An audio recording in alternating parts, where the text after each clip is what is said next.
On the surface, Squid Game looks like pure fiction. Deadly contests, masked giants. But stop and think. Are you so sure it's only fiction?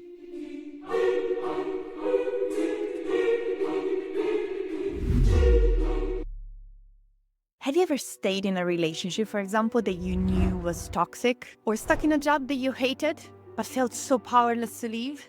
Or kept pouring money into something that you secretly knew would never work?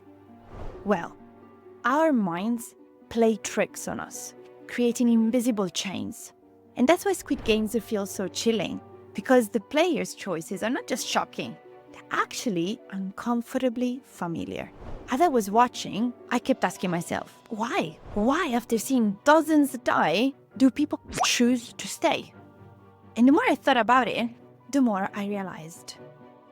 The same traps that keep them playing, well, they keep many of us stuck in our own lives too. So get ready.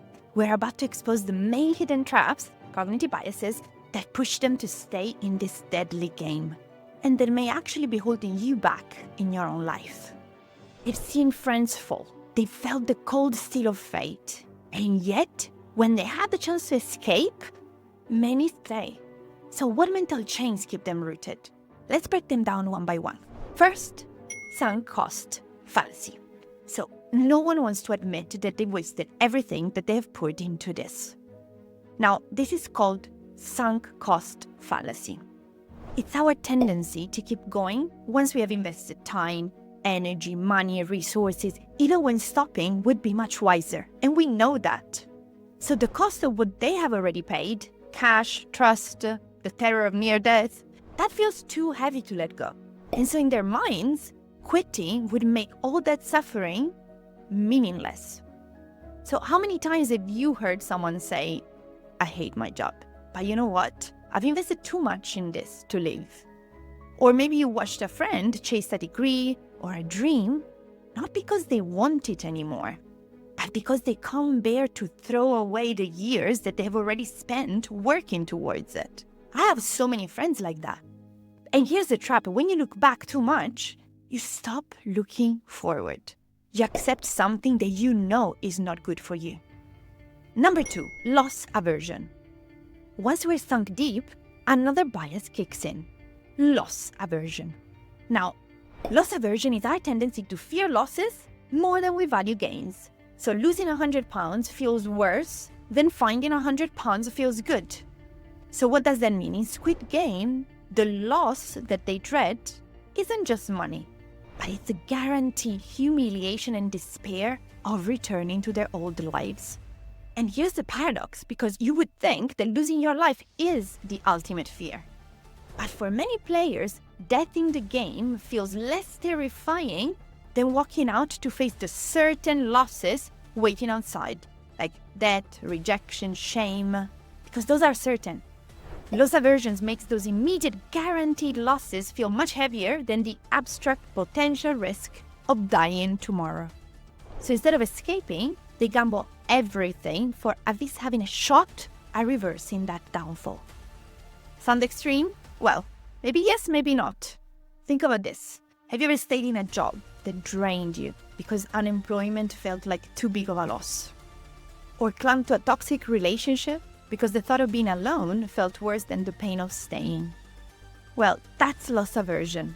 So you fear the guaranteed pain of loss more than the uncertain possibility of something better. Normalcy bias. Even losses don't always wake us up. And that's where normalcy bias comes in.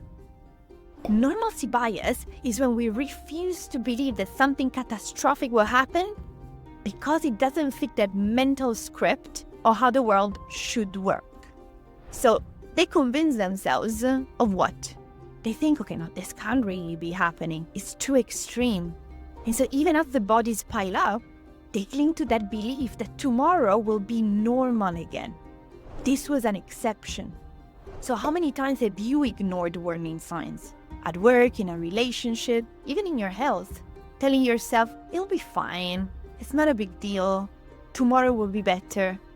Maybe you kept grinding at a project that was clearly collapsing. Or you stayed in a relationship with obvious red flags, hoping that things would go back to normal.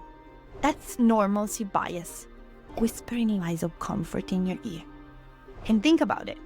Where in your life are you pretending that things are soon going back to normal when they're clearly not? 4. Hyperbolic discounting. Finally, the bias that seals the deal is hyperbolic discounting. Now, this is our tendency to prefer a smaller, immediate reward over a larger, delayed one. Even when waiting would be much smarter, and we know it. Now, in that moment, the long-term risk of death fades. The instant thrill of just one more game takes over. Just one more game now. It's that short-term relief at the cost of the long-term survival.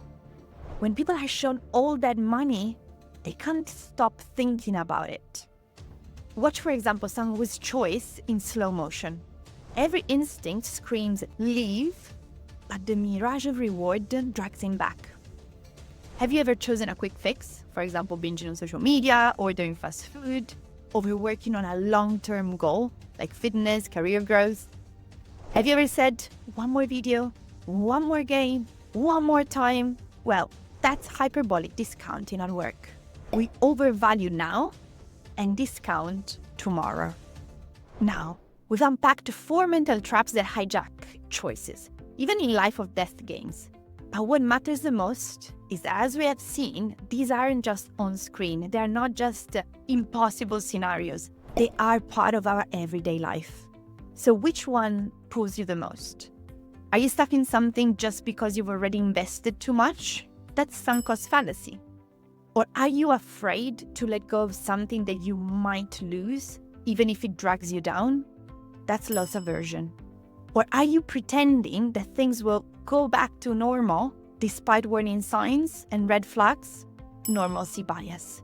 Or are you chasing short-term comfort over long-term freedom?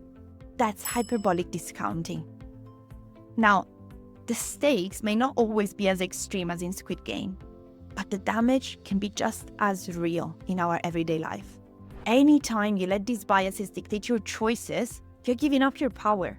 The real win begins when you choose differently, when you choose yourself, when you start noticing these biases and becoming the driver of your choices. Biases are very powerful when we don't see them. Awareness is half the battle. Spotting even one bias in your life is like finding that trap before you fall through it. So once you see the pattern, you can finally break free.